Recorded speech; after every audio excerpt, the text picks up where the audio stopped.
This is the best. Do you hear me? Of the Paul Finebaum Show podcast. And we welcome you to another week. We are well on our way in the month of April. Hope everybody had a great weekend. Good afternoon. The Masters is finally over. No more green jackets in the other room, but we'll pick up where we left off or whatever it was. I think too many mint juleps at the Masters yesterday. Did you have one? Yeah, I had one. Maybe two or three or four. Anyway, welcome to the weekend. No, is it the week? It's the week. I'm sobered up. Anyway, all kidding aside, welcome to Monday. Hope all is well. And we start, before we get to your phone calls and a number of guests, with this headline: Shreveport Times. Life is good. Very good for SEC Commissioner Greg Sankey. He once was an athletic director in Louisiana, and look at him now. And look at who's got a job. Steve Spurrier hinted, well, he pretty much flat out said on Thursday when he was on this program, he would be joining the Alliance of American Football.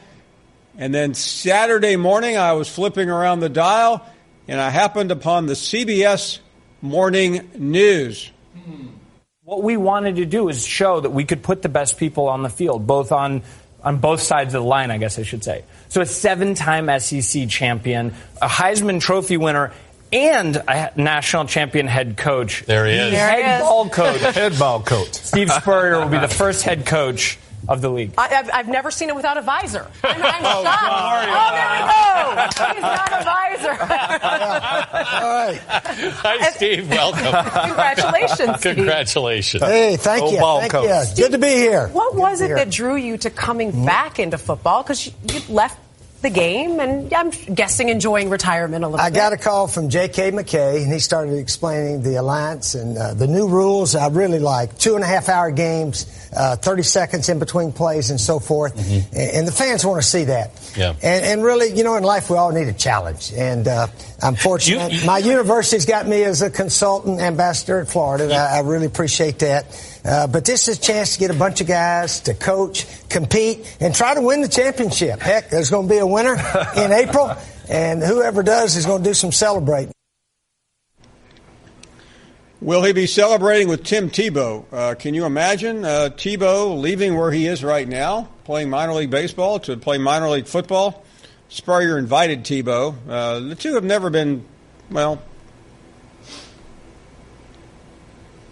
they're cordial, let me put it that way. But don't forget, Tebow played for Urban Meyer at Florida and not Steve Spurrier. So will Tebow come out of football retirement to play for Spurrier? I wouldn't bet on it. Nick Saban, no time frame for him to join the American Alliance. Actually, no time frame for him to come up with a quarterback decision. He probably doesn't need that job. He's doing okay where he is. Meanwhile, Gus Malzahn, his spring game is over. It rained. It poured. Players did, and the quarterbacks, weren't all that great. But don't forget, Jarrett Stidham was not playing in the actual scrimmage. He played in the 7-on-7. I would not be concerned about this squad, and neither is Gus Malzahn. Another cold, blustery day. We saw some sleet. Typical early April weather for Northwest Arkansas. Chad Morris, the new coach, he's feeling pretty good. Why not? Jeremy Pruitt is demanding better leadership. This guy is always demanding something. Means he used to coach for Nick Saban. You're listening to the Paul Finebaum Show podcast. Let's talk to Jim. He's our golf analyst. Jim, what do you got? I think I got the facts. What else do I usually have? Just the facts, Here's ma'am. The thing. By the way, who was that moron that tweeted his win was about as popular as me and Legend? Well, no, that's wrong, Paul. His win wasn't near anywhere in the globe, in the ozone. That's true. As popular as me and Legend on your show, as you well know. And it's Danny Sheridan has informed you many times. That was Thomas, by the way. Thomas, okay. I guess I've got it blocked. Twitter, I'm going to do a deal on. I'm going to write a book on Twitter and how evil they are. I've had all kinds of people, but that's not what. Let me get on to what I'm talking about. The reason, and I'm sorry for having to tell it like it is, but I do that. I don't mean to be cruel like you do. I'm just telling the facts. This guy Patrick Reed. He's a Pillsbury doughboy. Got fat all over him. A little fatty, blubbery shake about him. I made Brando mad yesterday when I told him that. I mean, I just what can I do? And that's why he doesn't have any gravitas, Paul. He's not exciting. I didn't want him to win. I just not exciting. He can play, but he plays like Millie would probably play. I mean, he's dull. I'm sorry. Jim, I would beg to disagree with you. I thought he played one of the most remarkable rounds of golf I've ever seen under the pressure. I just said he can play. And what's wrong with being a little chubby? Jack Nicklaus was always chubby. Oh, you were chubby. I forgot. You were. I was chubby. Kid. I mean, I was chubby a big part of my life, Jim, and I'll stand up for chubby people. I'm here for you, chubby people. Growing up, you look just like Patrick. I saw you. I did, Jim. If you had seen me at 28, you would have thought I was Patrick Reed. No, I'm telling you now. See why you're so defensive. Well, I just don't like making fun of people because they may. Oh, there you go again. I'm not. I'm just being factual. I'm not trying to make fun of the guy. Yeah, you are. You're making fun of him because he's got a few pounds. No, I am not. You don't understand. Are you thin, Jim? Yes, I'm thin. Always have been. Thin to win, Paul. I was heavy most of. Thin to win, Paul. Thin to win, Paul. Jim, I was always overweight and. Well, you're not an athlete. Well, you've never been an athlete. You're right, Jim. You're a talker. I'm a nobody. No, you're a talker. You talk about all of us who are athletes. That's what you do. Right. You're right, Jim. You're right. I don't want to argue because I'm afraid, being chubby and a talker, I don't want to upset you famous athletes. Well, you shouldn't because you get bombarded when you do. But I promise you, I'm telling you that he just doesn't have gravitas. He's not exciting. He's not electric. He may not have gravitas, Jim, but he's got a green jacket. Oh, exactly. And so does who else has one? The old guy, Gabe Brewer. I could name you 25 guys. Well, Jim, these guys won when they were in their 20s and 30s. They didn't win at 85 like they are now. They never won anything else. So many one-hit wonders at the Masters. Jim. One-hit wonders. Listen, till the day they die, and especially the day after they die, they will be remembered as a Masters champion. Those people in Dal Fensterwall, though, I've read about him the other day. Who is Dal Fensterwall? Did he win the Masters? I think he did. Dal Fensterwall was a PGA star in the 50s. No, come on, Paul. Let's get with the program. I think he won the most exciting part of the whole Masters, most exciting part of it was Jack Nicklaus and his son playing in the par 3, and Gary Player still looks like he's 40 and plays like he's 40. It was actually his grandson, by the way. Well, I see his grandson. I'm sorry, but and Gary Player looks great. And they all gave a clinic on short game golf. Wasn't that exciting? That was exciting. They all got gravitas, Paul. I got gravitas. And by the way, for the record, Jim, Jim, hold on a second.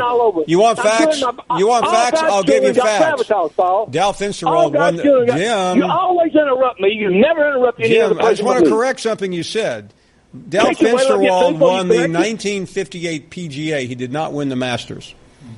Well, do you remember him? I don't know. I mean, I looked through some of the old guys that that won, and they won once. Dr. Kerry Middlecoff. Now, he was a good golfer from what I've read. He was a great golfer. He was from Memphis. He was a dentist from Memphis. So is Lou from Memphis, that moron that doesn't like me that blocked me on Twitter. Come on, Paul. You're losing your... Now, that's one thing. You used to have gravitas. I've tried to carry you. It's hard to do anymore. Well, you're ESPNized. By the way, Kerry Middlecoff won 2 U.S. Opens and 1 Masters. Okay, fine. How many have you won? Oh, I've won 15 or 20. You know my record. Paul, I got injured. I couldn't play. Jim, that sounds like an excuse. Well, look at Tiger. He's having. I had a friend of mine back in Birmingham. You probably know who I'm talking about. He got injured in the war. He lost his eyesight. He ended up being the U.S. Mr. national Boswell. blind champion. Right? Yeah, Mr. Boswell, right? Yeah, good friend of mine. Yeah, well, he was a champion, no doubt about it. I never heard him say, I got injured. Paul, look, I'm not going to argue with you about what. Golly, now you're going to say I'm no good because I couldn't make Well, no, Jim, I just think it's time. I don't know how old you are, but you got injured at what age? At 17. And that stopped my career of baseball, pool, golf, football. I was going to play 8 Jim, sports. One hypothetical, okay? Give me this, okay? Had you not, and you got injured, however you got injured. I've heard the story. Yeah, I went through a winter. Had you not? Go ahead. Have I not injured what? What? Had you? Okay. What was your best sport? That's hard to say, but I was specializing in baseball because I could hit so good. Okay. Had you not been injured, what would have happened to you in baseball? Oh, I think I'd have been a superstar. I'm just saying. How good would you have been? Now, How good? Everybody How good? Today, he said, what? How good would you have been? Well, I wanted to say better than Ted Williams, but you've lied about that for so many years. I would have been, I think, as good as they ever had in the last few years, ever. We talking Cooperstown, Jim? Oh man, I'd have been in Cooperstown by the age of 25, Paul. Am I giving you something? Am I giving you gravitas? Mark? Did you have a question for Jim? Yeah, I just want to know the injury. I've never heard the injury, Jim. Paul. Remember that rule? Do you remember the rule, Paul? I do not remember. What's the rule? The Vickers rule. Stand down, shut up while Jim's on. You're not Jim, we just want to know how you went through a winter. Hey, Paul, did you hear me? Vickers rule for this guy. Okay. Jim, how did you go through a winter? Vickers rule, Paul. Winter. Stand down, Mark. Winter. Down, Mark. Come on, give him like you used to, Paul. Stand down. Stand down. Down, boy. Yeah, that's the fine. Okay, Bob. Jim. Cooperstown in baseball. Was golf one of your sports? Yes, it was. How good in golf would you have been? I was pretty good even after I cut my arm. Okay, had you not cut your arm, what was your upside? I could play. I mean, okay, how good? Paul, I could if I didn't pursue it as avidly as I did baseball, but if I had, when I did, I played under par. Look, this is not my life story. This is your life story of failure, Paul. You're a failure because you were a little Pillsbury doughboy and you couldn't play. Now I'm being cruel, but you earned it. No, you are being cruel, Joe. Paul. And I think about that every day of my life. What could have been had I only been as good as you? We have to what run, could have Jim. been with this show if you hadn't gone to ESPN, Paul? You're right.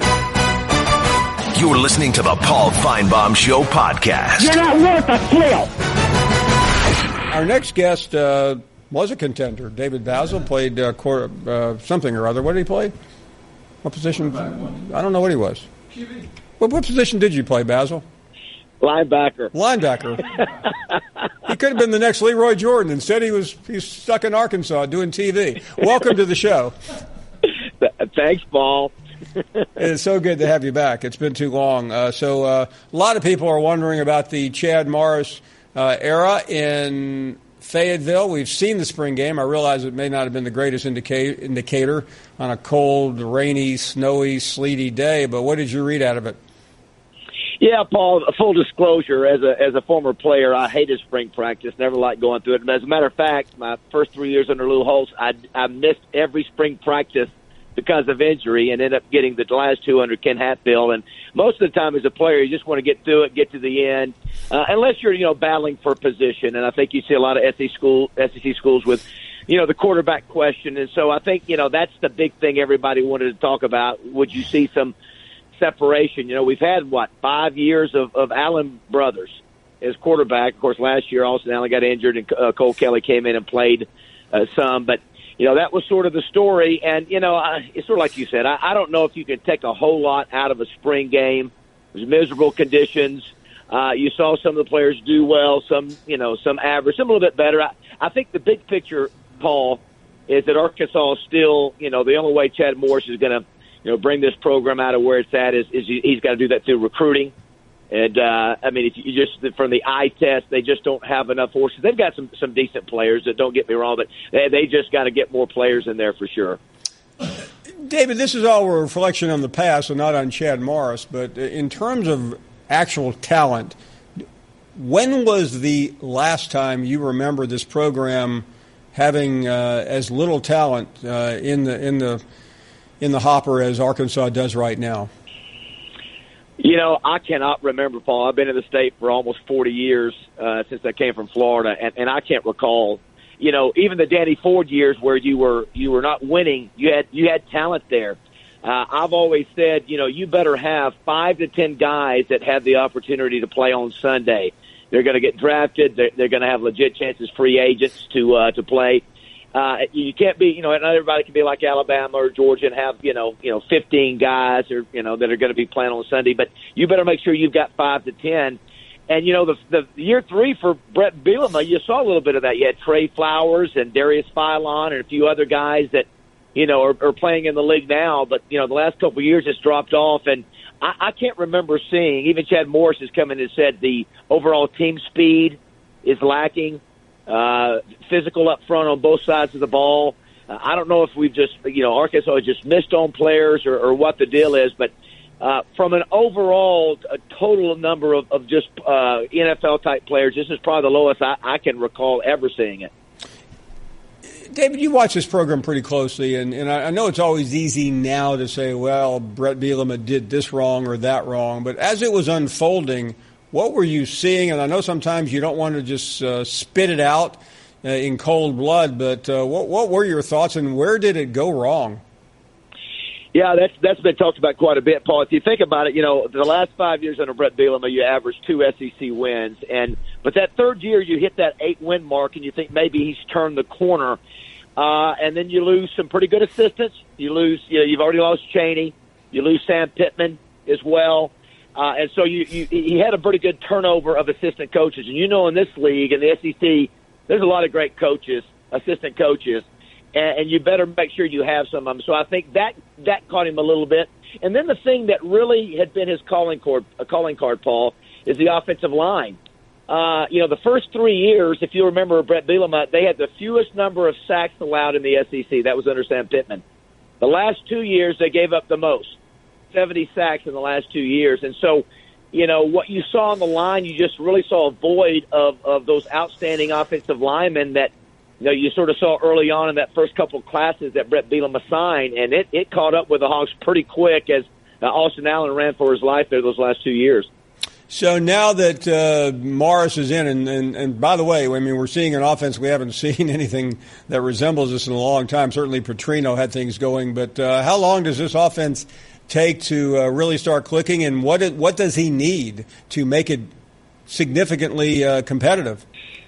Well, you know, obviously, you know, you got to run the ball in the SEC, which he knows. But to me, it's predicated on a quarterback that can, you know, you got to have a great quarterback in his system. I mean, a guy that can make a lot of reads and that understands the offense.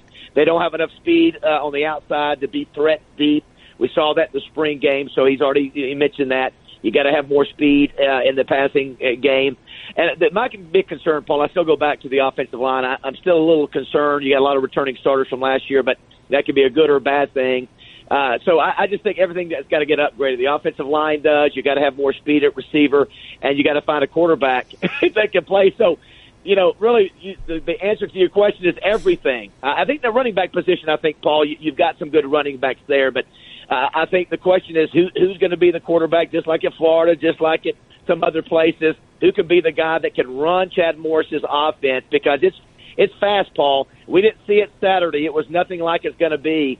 But it's the thing where he's you know, that ball's being snapped as quick as possible. But, you know, the big thing, to be honest with you, Paul, if you look at last year, offense wasn't the problem. They were ranked 62nd in scoring. You know, there's only 129 Division I FBS teams.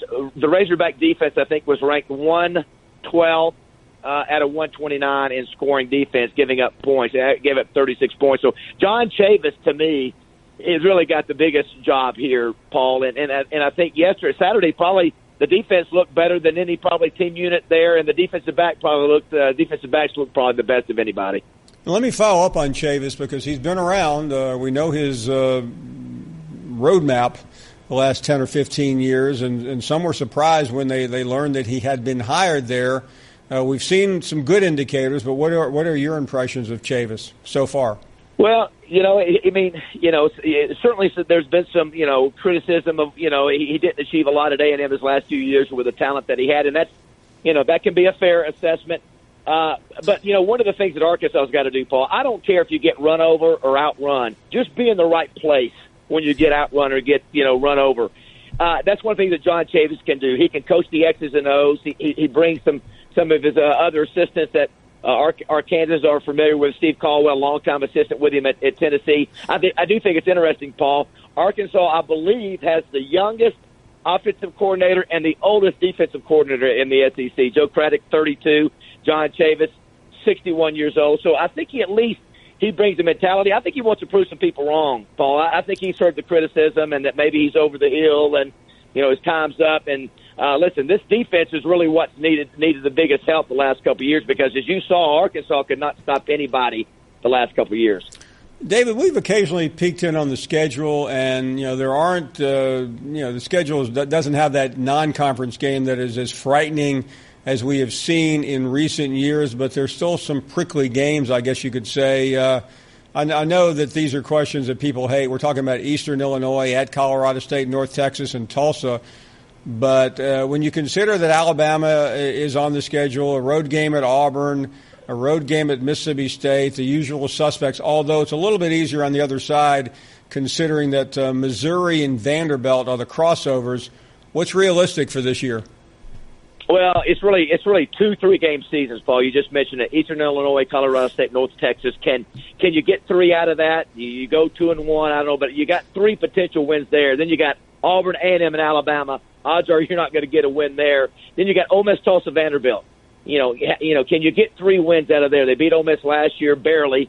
Tulsa and Vanderbilt are teams that could be beaten. Then you got LSU, Mississippi State, Missouri. So, I think the reality is you're in that 5 to 6 range this first year, and I think Razorback fans are going to be patient. They know they've got a ways to go, and again, I think recruiting, developing your talent is going to be the key. I just don't think the Razorback fans are going to be too hard and heavy on Chad Morris if he only wins 5 or 6 games. Listen, you know how it is. Some people are picking 7, 8 wins already, but you look at that schedule. And I think if you get to 6 wins, I think it'd be a major success this year, to be honest with you. Always a major success when you have David Bazzel as a guest on the Finebaum Show. David, always a pleasure. We will see you soon. Thank you so much. Thanks, Paul. You're listening to the Paul Finebaum Show podcast.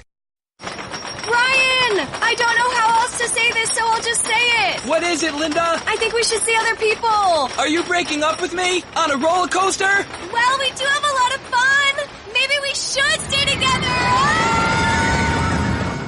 An emotional roller coaster? Surprising. What's not surprising? How much you could save by switching to Geico. I just need a little me time. Geico. 15 minutes could save you 15% or more. Let's grab some phone calls here. And I know this guy was watching the final round of the Masters from Homer from Minden, Louisiana. Right, Homer? Hey, Brother Paul. Did you watch the Masters? Man, I'm so upset with y'all. I almost said pissed off. Because y'all told me who won. I have recorded. Oh, you did not know that? No, sir. Oh, my. When were you planning on watching it? Today. Now, let me ask you this, Homer. It's 3:07 in Louisiana. The Masters ended 20 hours ago. And you had not heard until now who had won the Masters? I got drunk last night. I don't know why. That sounds like getting drunk. That sounds to me like a Kenny Chesney song. Oh man, I could write more songs than you could sing, Brother Paul. What did you do last night? I mean, I know you got drunk, but where were you and what were you doing? Sitting in my little chair. I got on damn Facebook. You got on? Yeah. Drunk on Facebook. Don't tell don't tell Zuckerberg. Yeah, that son of a gun sent me a thing a couple weeks ago about I don't know. They want to do something on Facebook. Mark Zuckerberg sent you a thing? No, Mark Kubiak. Oh, Mark Kubiak. Mark Kubiak, Mark Zuckerberg. What's the difference other than maybe $100 billion? Yeah, that's about it. You know, Mark lays around Okay. So hold on a second. So you're sitting at home getting drunk last night. The Masters ended about 6 o'clock where you are. What was so compelling and captivating on Facebook that you missed all this? Man, I got a friend in Philadelphia. She's a firefighter. Her name's Antonia Lee, and she's just cool as all hell. Okay. She's a deadhead. You know, I'm a Grateful Dead guy. Oh, she's a deadhead. Yeah. Does that mean she follows the dead, or she's just a deadhead? She follows the dead, but the dead aren't anymore. You know. Yeah, for you young people out there, the dead's fairly dead now that Jerry Garcia is playing that big lounge in the sky. Oh, easy, brother Paul, easy now. Are you a Jerry G man? Oh, I love Jerry. He ain't that bad for a white boy. Okay, Homer, we've had enough of that. Let's go to Clay next in Mississippi. Clay, welcome to our show. Good afternoon. Hello, Mr. Finebaum. Thank you for taking my call. Thank you. And I'm hoping you're doing well today. We're doing great. Thank you. You continue to be hard to find. You're harder to find this time than the Ole Miss fight song. But anyway, I've got a question for you. Sure. About sports commentators, TV commentators, and there was a promo on this past weekend about you had a little blurb about them. And I come from a court reporting background, and those commentators speak so fast that I cannot understand them. Now, exactly who are we talking about here? We're talking about Golics, and we're talking about Dickinson the Hood, just all of them. And the problem is that a court reporter gets qualified at 180 or 200 words a minute. At 300 words a minute, the human voice is garbled. So you cannot hear it. So you were right about them going on and being, I don't know if the word was pompous and know-it-alls, but I agree with you. I'll wait to hear you on the radio every day, and I listen to ESPN or radio, and like I said, the competition that talks so fast is just unnerving. But that's another. You know, I think some of it's. I'm a Southerner, of course, so we tend to talk a little slower than the guys up from Long Island. Right. But I don't think you have to talk that fast. But sometimes the people just blah blah blah blah blah blah. I mean, it just drives me. It does drive me crazy sometimes. Well, it does me too, because it looks like you can't understand the little disclaimer below it. You know, that's. You ever heard anybody talk about college football, especially the SEC, that fast? Yes. And usually, when you're talking fast, you're talking about the Mets or the Yankees or the Islanders or the Rangers. I mean, with each New York or Boston team, it starts getting faster and faster and faster and faster and faster. And one other thing, about people talking, you get calls from all over the country, about football and stuff. And I don't know if you remember, one time you had a call from a preacher man from Montana. Oh, yeah. And it was on subject, but I just don't remember. But the point is, you're so widespread, I don't know why you concentrate on the Alabama input. I mean, the Alabama accent, that type of thing, Auburn accent. Clay, accents, it helps when you're around them a lot, but there are certain dialects and certain words that are difficult. But I find Southern ease much easier than British. Yes, sir. I mean, they're speaking the same language. I don't know what they're talking about. And it's much easier to understand the Cajun. Oh, yeah, give me someone from Metairie any day over Manchester. You got that right, sir. You got that right. And you just cannot understand. I'll take Birmingham, Alabama over Birmingham, England. Well, I understand that. What does that mean? Where are you from? Birmingham? No, I'm from Biloxi, Mississippi. You got a guy from Birmingham, Alabama. Where are you from? I'm from Birmingham. I'm from Birmingham, Alabama. Where are you from? Birmingham? Same word. Where are you from? I'm from Birmingham. Where are you from? Birmingham. But that's, it's kind of... Same city. You're listening to the Paul Finebaum Show podcast. Anyway, let's head to Knoxville right now. And Marcus Spears joining us. Marcus, you look good in almost anything, but you really look good sitting in front of Orange. I figured you would like that, brother. How you been, man? We live in the same city, and this is maybe the first time I've even seen you since the national championship game. You work all the time. My summers are with the kids, man, and my springs. So you know what I've been doing. I've been trying to keep my calm, cool, collected demeanor coaching third grade basketball. Whoa. What's your I know we'll get to Tennessee in a minute, but what's your go-to play with the game on the line? Give it to the best player. And right now the best player is our point guard, Rod Jr., whose dad is over the organization. Junior he's coming along, P-Town. He's almost there, but he has a lot of work to do. So right now, just give it to your best player. And in third grade, there are no plays. They're just hand the ball off. I meant to ask you this last week because the two people in the world that you love the most outside of your family, of course, Nick Saban and LeBron James, got into a bit of a beef. I mean, how did you try to work that out among your coach and your main guy? Paul, I had to facilitate that, man. We could not let that happen in the sports world. Both of those guys needed to come together and figure it out. I thought, honestly, LeBron was out of his mind for even approaching that situation, and I get it. You're trying to protect your brand. You have one of the biggest in the country. But look, man, and two, with that being said, in the arena of college football, Nick Saban is LeBron James. So both of them in their respective professions are the biggest names in those professions. So it was a wholesome beef. I wouldn't call it a real beef. It was a wholesome beef. And nobody's interested when two multimillionaires, potentially billionaires, are having an argument. Yeah, I mean, it's like you and Booger McFarland arguing. Okay, let's get to the. I saw some pictures of you and Philip Fulmer. You've been all over Knoxville today. Take us through your day in Big Orange Country.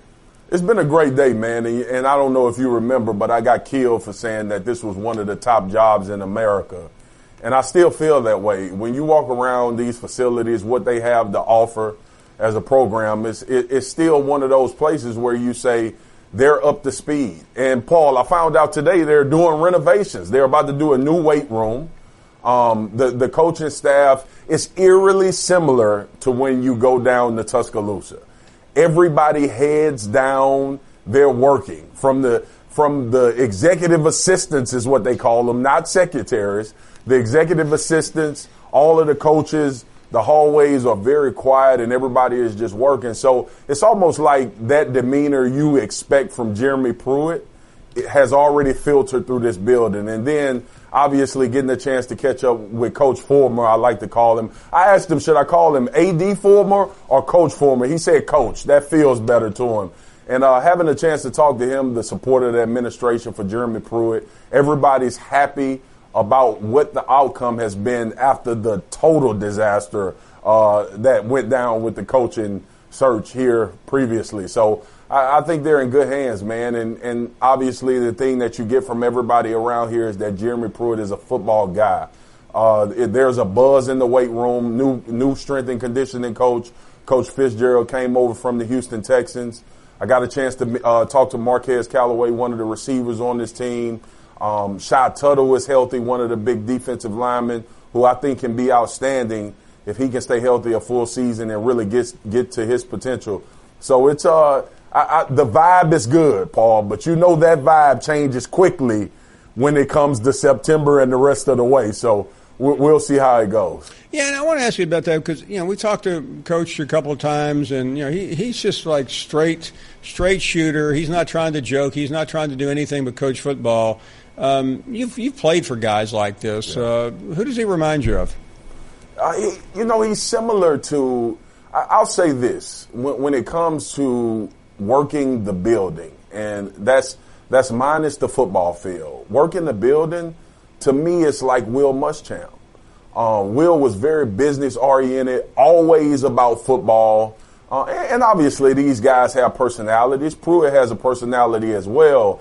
But I think when they enter the building and it's about their job, they can go as hard and as long as anybody in the country. And obviously, you would say Nick Saban because of the work ethic that he has and the approach that he has to football. And you can tell some of those things have rubbed off on Jeremy Pruitt as well. I'm going to talk to him tonight. We're going to go to Calhoun's and have a great meal, Oh, my Paul. goodness. First of all, you should have came with me, man.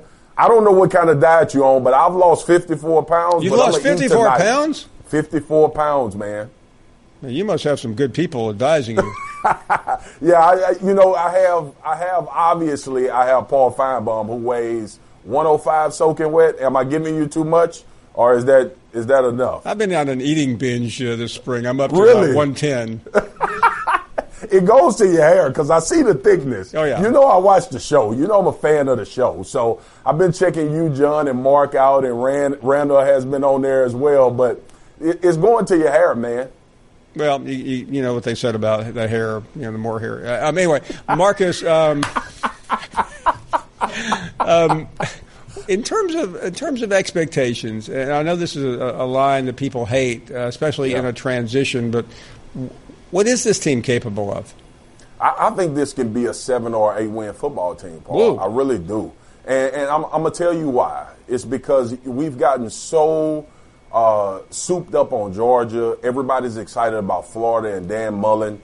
I think Tennessee is quietly just going about their business. And usually that's the teams. If you think about this conference, the ones with the least amount of noise usually end up surprising people, or it goes the other way. Well, in this case, and like I said before, you have a football coach. It's about football at the University of Tennessee now, which was always in question with the guy that left before in Butch Jones. So I think this team believes in each other. I think they're excited about the newness. I think they're excited about what Jeremy Pruitt brings from a standpoint of his history and what he's been around and what he's been able to accomplish. And you look at Tennessee and you say, yeah, can they be a 7 and 8 win team? Yes, but Tennessee has been that. They were riddled by injuries one year where they were supposed to be good. And obviously the underachieving has become the discussion around here, especially in a down east. Now you have a strength in a conference with perceivably Dan Mullen coming along, and we know what Kirby Smart has done.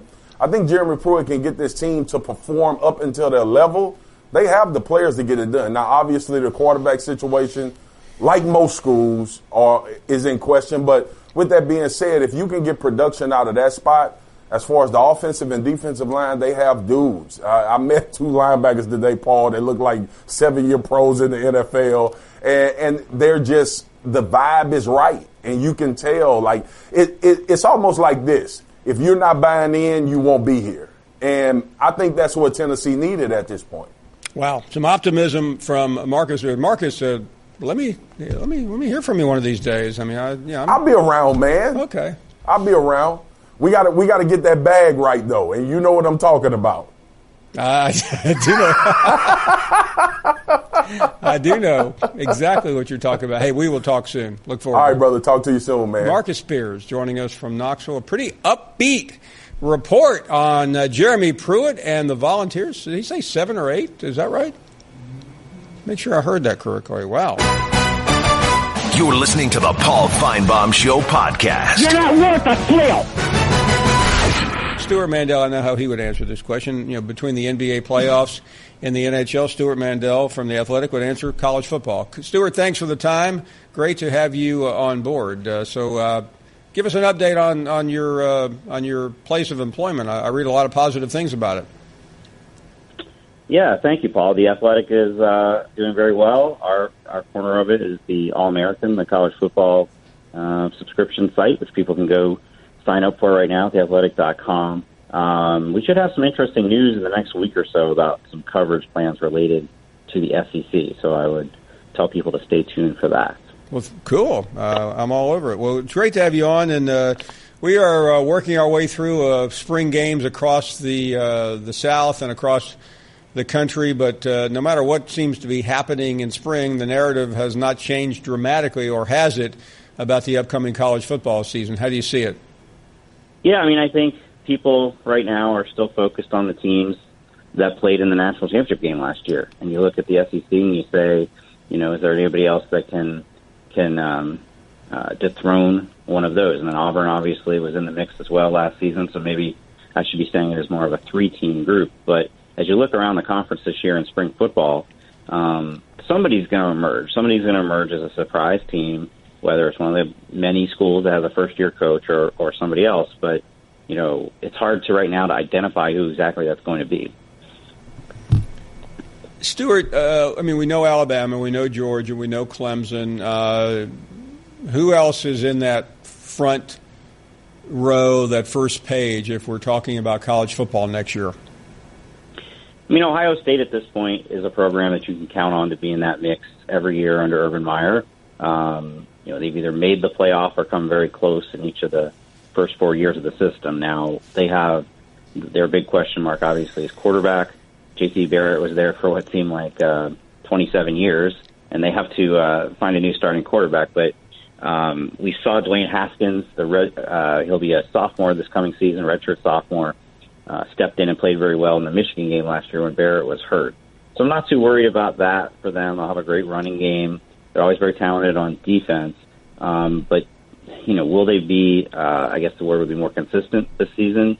As a team that probably should have made the playoff last year and suffered just an absolutely inexplicable blowout loss at Iowa that is just very uncharacteristic for Urban Meyer and for that program. But if they put it together, I think right now in college football there are 3 teams, Alabama, Clemson, and Ohio State, that recruit at such a high level and have such great coaches that you can count on them to be in the playoff mix every year. I want to ask you about another school that's mentioned, but maybe not that highly. We had Gus Malzahn on Friday, and of course, Auburn is opening the season against Washington. We saw Washington 2 years ago. What about this year? Are they a serious contender? Yeah, I think that they're on everybody's short list this year. I guess you could say they took a little bit of a step back last year, but they still won double-digit games. Chris Peterson, to me, at this point, I don't know why anybody would leave him off any list or short list of the best coaches in the country. What he did at Boise State was phenomenal, and then he comes into Washington, a program that had really been irrelevant for probably about 15 years, and takes them to the playoff pretty early on there. Jake Browning, another guy who's been a college quarterback for what seems like forever, is back.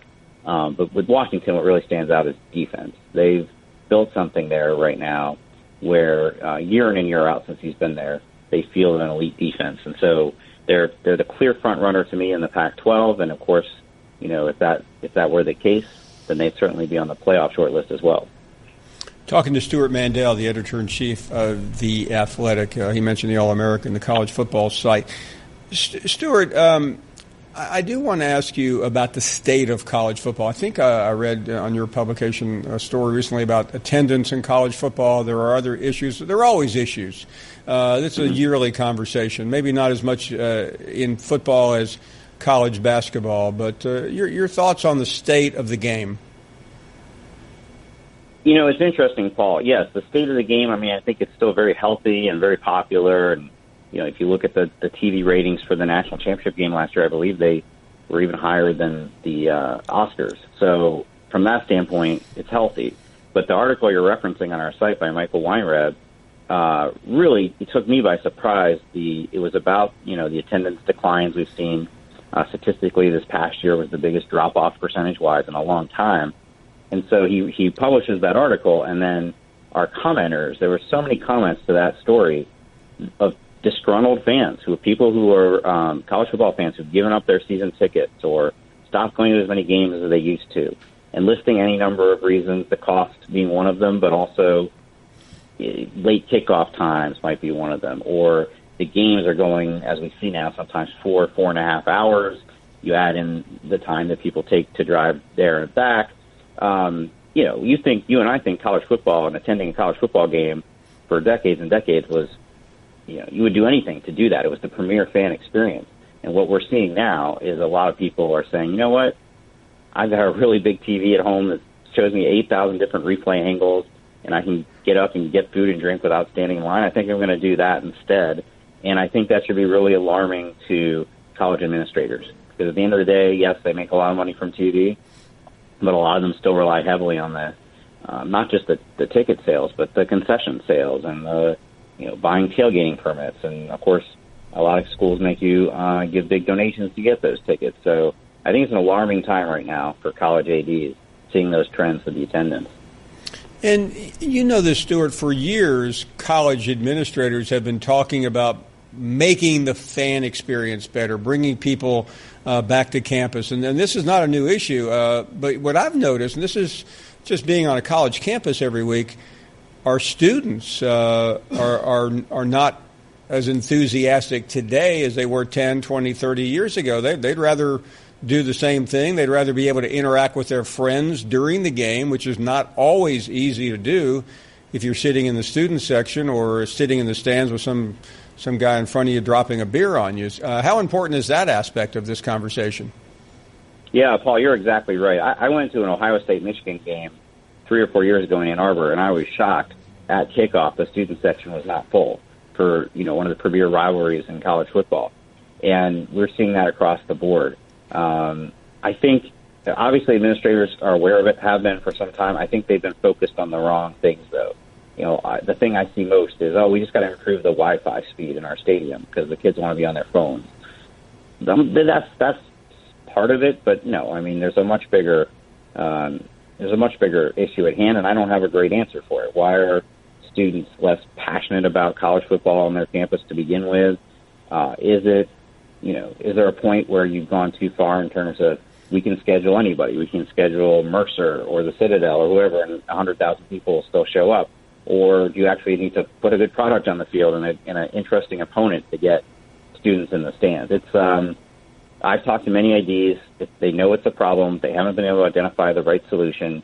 And it's particularly troubling because those students who are 19 or 20 now, in a previous generation, you'd be counting on them to come back for 40 or 50 years and make big donations and come back for homecoming and all that. And if you lose that generation before they even get their diploma, that could have significant long-term problems down the road. Yeah, no, I really think that this is something, and listen, college administrators have to talk a good game, but there's a lot more to this than talking, and I don't know if it's solvable. Do you? I don't know if it is, but I think, like I said before, I think they need to start addressing deeper issues than Wi-Fi or getting the right music on the PA. I think the one complaint that I saw throughout those comment sections that's totally legitimate is the length of game. With replay reviews and frankly just the style of offenses teams run now cause the clock to stop a lot. College games, or the Clemson Alabama game in the championship a couple years ago was almost 4.5 hours. Oh, yeah. I feel like the SEC on CBS game every week starts at 3:30 Eastern and ends, close to when kids go to bed. I mean, it's gotten a little bit out of hand, don't you think? And I haven't seen any. I've seen coaches or conference commissioners say, "Oh yeah, we should do something about that," but they haven't. They haven't made any substantial changes to the rules to bring this in. And by the way, the NFL is not having that problem. The NFL has always been about a 3 hour or 3 hour 15-minute game, and they're not seeing their games balloon in length like this. So that's the first thing I would address because we're a short attention span society now. We are going to jump on our phone the first time we get bored for more than 30 seconds. So I think that would be the first thing they need to address. And on the same front, this is not listen, if you're in a press box as you are, you're doing other things. But if you're sitting there in the stands, you don't have the luxury of flipping the channel like we do at home. You don't have it's not as easy to start zipping through your mentions. You can, but for the reasons which we just got through saying. So I think it's a real serious problem, Stewart. I'm really glad that you were able to talk about it because I think it's important that this issue is addressed, and we just don't. I mean, I've heard commissioners, as you have, say, "Well, we cut 2.5 minutes off the game." Well, that may have been 3 years ago, but it's not right now. It's a big issue, and I got to tell you, that article we ran the other day was the response to it. I mean, it was one of the most read stories we've published. Which is surprising, given it was here we're in about the middle of the off season in college football. just told me that this has really touched a nerve with people, that a lot of people out there, probably a lot of the people listening right now, are really frustrated with the game day experience at their respective campuses. Well, hey, thanks so much for being on. Best wishes with the publication, and we will hopefully talk to you very soon. All right. Thanks so much, Paul. Great conversation. Stewart Mandel really bringing up something that I think is quite important, as he said. You're listening to the Paul Finebaum Show podcast. Nick is in Florida. Nick, thanks for holding on. Good afternoon to you. Hey, Paul. How are you? We are doing well. Thank you very much. Awesome. It's my first time calling in, and I'll be honest, you've got a very interesting show. It's the first time I've ever really listened. Well, thank you. Yeah, it's cool. I caught it on the TV, and then I called in. It's interesting. You know, I'm from Cleveland, Ohio. I live down in the Keys. I've been down here quite a while, but obviously being from Cleveland, I'm a big Buckeyes fan. And you had a guy call in, an Alabama guy, and absolutely, no doubt, Ohio State did not deserve to be in any kind of playoff with that Iowa loss. There's no doubt about that. I am going to tell you this, though. You watch out for the Ohio State Buckeyes this year because they're going to be good. They got this Dwayne Haskins kid. This kid is tough. He came in against Michigan, went 10 for 11 in that huge game, and just smoked out Michigan, who had a good defense. And I'm excited for them. I think they're going to be good. You know, it's just a little weird. I'm calling this SEC network. I feel strange. It's kind of feel like I'm in enemy territory. Well, you know Nick, what I mean, let me explain something about our show here. We welcome everyone here. We have a lot of wonderful. We have a lot of friends up in the Big Ten, and since even though I have good friends that work at the Big Ten Network, they don't have a show quite like this. So you're welcome to hang out here in the afternoon. We won't tell anyone. Well, you know, I mean, I don't enjoy SEC fans that much, so I don't know how much hanging out I will do. Okay. I don't like Alabama fans. I don't like Alabama. Now hold on a second. But I realize you're a guest I'm a Buckeye. Here, but I'm a Buckeye. I get all that. I get all that, but I have to ask you a specific question. Why don't you like Alabama fans? They're just arrogant, you know? Like when we beat them for the national championship in 2014, I know we played Oregon and went and smashed them. Yeah. But they were so cocky and so, you know, it was so fun to see their sad little faces in the stands when Ezekiel Elliott was just crushing them. But here's my question. This is the main reason I called. You're starting to cut deep here, Nick. First of all, that was a semifinal game, but you're right. It was a de facto national title game. It was. Everybody knew it.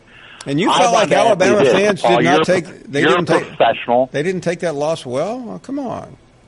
Well, I know nobody does. Listen, nobody they only talked about it for 6 or 7 months. What are you talking about?